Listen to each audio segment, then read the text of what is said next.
Hello viewers, তোমাদের সবাইকে স্বাগত জানাই বুবুজ লাইফস্টাইলের নতুন একটি ভ্লগে। আজকের সকালটি খুব সুন্দর বন্ধুরা, আর আমরা সকাল সকাল চলে এসেছি বৃন্দাবনী মাঠের গ্যালারিতে এক্সারসাইজ করতে।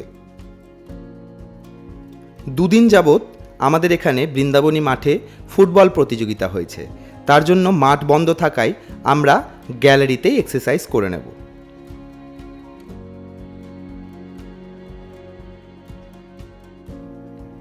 আজ খুব সুন্দর রোদ উঠেছে বন্ধুরা।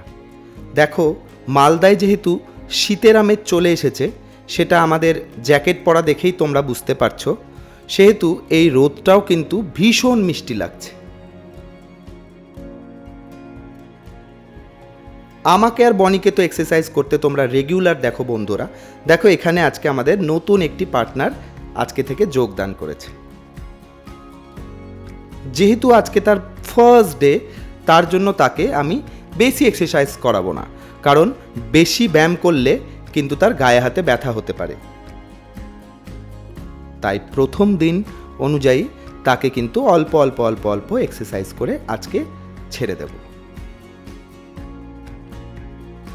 আমরা যেরকম প্রতিদিন এক্সারসাইজ করি তার থেকে আজকে একটু বেশি এক্সারসাইজ করব বন্ধুরা, কারণ আজকে সকাল সকাল আমার কিছু কাজ থাকায় জিম যাওয়া হবে না। তার জন্য মাঠেই বা গ্যালারিতেই আমরা আজকে ওভার এক্সারসাইজ করে নেব, যাতে জিম না যাওয়ার যে খামতিটা সেটা যাতে না থাকে।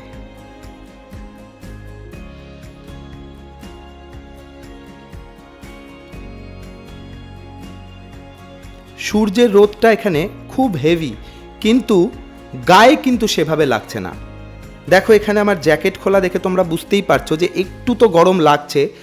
এর উপরন্ত আমি এক্সারসাইজ করছি হেভি, তার জন্যও গরম লাগছে, কিন্তু খুব বেশি যে গরম লাগছে সেটাও বলা যাবে না। তার থেকে বোঝা যাচ্ছে বন্ধুরা, মালদায় কিন্তু এবার বেশ শীত জাঁকিয়ে আসতে চলেছে। শীত কিন্তু আমার খুব একটা পছন্দের কাল নয়। আমার সব থেকে পছন্দের কাল কিন্তু গরমকাল। তোমরা শুনলে হাসবে, কিন্তু আমার যতই গরম পড়ুক খুব ভালো লাগে। শীত কিন্তু আমার অতটা ভালো লাগে না বন্ধুরা।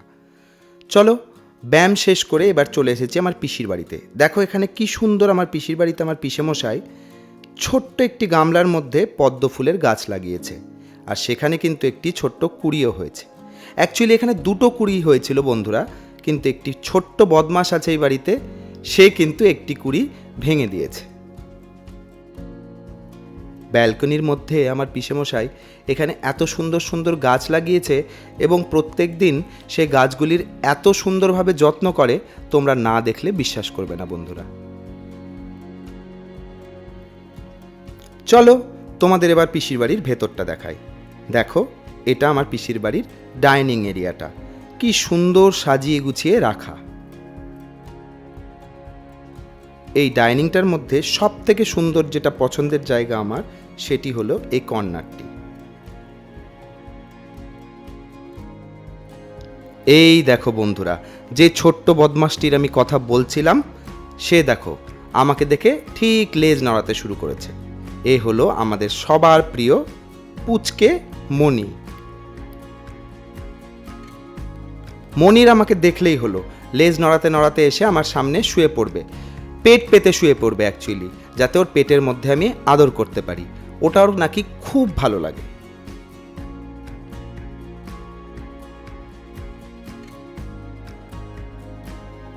পিসির বাড়ি থেকে বেরিয়ে বাড়িতে এসে আমি করে নিচ্ছি ছোট্ট করে একটু ব্রেকফাস্ট।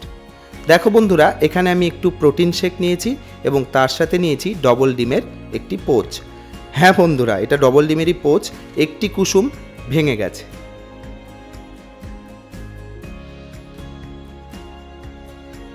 এই যে এখানে শেকটি আমি ইউজ করেছি বন্ধুরা, এটা কিন্তু বাজার থেকে কেনা বা অনলাইন কেনা কোনো প্রোটিন শেক নয়, এটা আমার বাড়িতে তৈরি করা।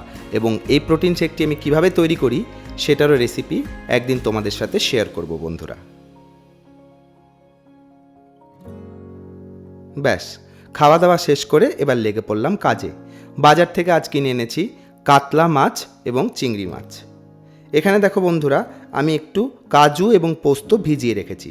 আজকে করছি দই কাতলা।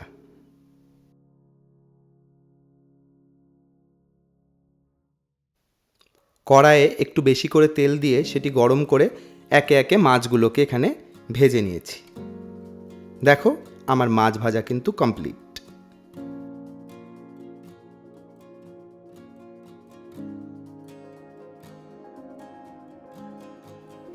এরপর পেঁয়াজ আর লঙ্কা মিক্সিতে পেস্ট করে নিচ্ছি।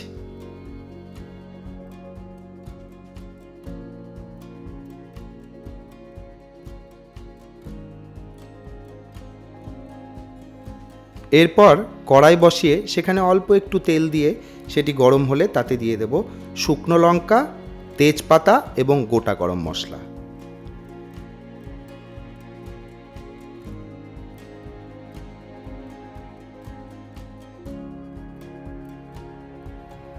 এগুলোকে ওই 30 সেকেন্ড মতো নাড়াচাড়া করে তারপরে তার মধ্যে দিয়ে দিচ্ছি পেঁয়াজ আর লঙ্কার পেস্টটি। এটাও দেওয়ার পরে কিন্তু বন্ধুরা কন্টিনিউয়াসলি নেড়ে যাবে, কারণ কড়াইয়ের তলাতে কিন্তু লেগে যেতে পারে।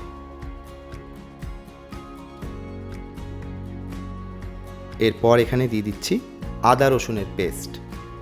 এটা একটু নাড়ার পর এর মধ্যে দিয়ে দিচ্ছি স্বাদ অনুযায়ী জিরে গুঁড়ো এবং লবণ।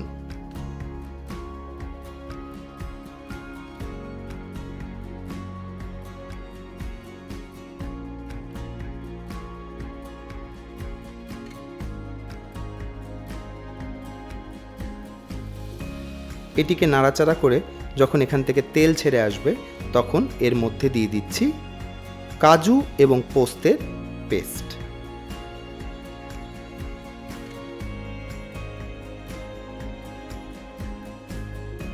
কাজু পোস্তের পেস্টটা দেওয়ার পরেও কিন্তু কন্টিনিউয়াসলি নেড়ে যেতে হবে, কারণ যে কোনো সময় একটু অন্যমনস্ক হলেই কিন্তু কড়াইয়ের তলায় লেগে যাবে, তখন একটা পোড়া পোড়া স্মেল চলে আসবে বন্ধুরা। দেখো এরপরে আমি দিয়ে দিচ্ছি ফেটানো টক দই। টক দইটি দেওয়ার পর আমরা ভালো করে নেড়ে নেব, কারণ টক দইটি কিন্তু যে কোনো সময় ফেটে যেতে পারে, তাই কন্টিনিউয়াসলি নাড়তে থাকবো। এবং এখান থেকেও যখন তেল ছেড়ে আসবে তখন তার মধ্যে জল দিয়ে ফুটতে দিতে হবে। ফুটে আসলেই এইভাবে একে একে ভাজা মাছগুলি এখানে ছেড়ে দেবে।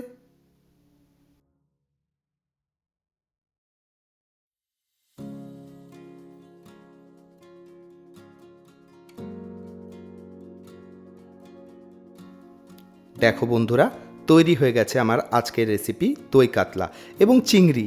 এটা যদিও বা আমার দেওয়া, কিন্তু চিংড়ি দিয়ে দেখবে খুব ভালোই লাগে খেতে।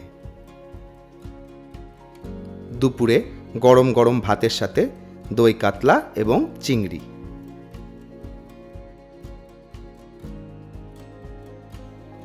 বাজার থেকে আমি আজকে বড় বড় কাতলার পিস এনেছিলাম, কারণ আমি প্রথম থেকেই ভেবে রেখেছিলাম যে আজকে কিন্তু এই রেসিপিটা করব। লাঞ্চ শেষ করে দেখো বন্ধুরা, এখানে গুবলির ডক্টর চলে এসেছে এবং গুবলিকে এখানে সেলাইন দেওয়া হচ্ছে। এর আগের ভিডিওতেও আমি তোমাদের সাথে শেয়ার করেছিলাম যে গুবলির শরীরটা কিন্তু ভালো নেই। 4 দিন হয়ে গেল সে কিছু খাচ্ছে না, তার জন্য তাকে সেলাইন দেওয়া হচ্ছে। গুবলির আমার বাড়িতে আসা 6 বছর প্লাস, মানে এই জানুয়ারি আসতে গেলে 7 বছর হয়ে যাবে। এই 7 বছরে কিন্তু গুবলি এইভাবে কোনোদিনও অসুস্থ হয়নি, তার জন্য এবার আমিও ভীষণ ভেঙে পড়েছিলাম। কিন্তু ডক্টরবাবু বললেন যে বয়স বাড়ার সাথে সাথে সিজন চেঞ্জগুলোতে একটু একটু প্রবলেম এখন আসতেই পারে, এটা ভয়ের কোনো কারণ নেই, ঠিক হয়ে যাবে। তোমরা সকলে একটু প্রেয়ার করো গুবলির জন্য, যাতে গুবলি খুব তাড়াতাড়ি সুস্থ হয়ে যায়। চলো তাহলে আজকের ভ্লগটা এখানেই শেষ করছি বন্ধুরা, দেখা হচ্ছে নেক্সট ভ্লগে। টাটা বন্ধুরা।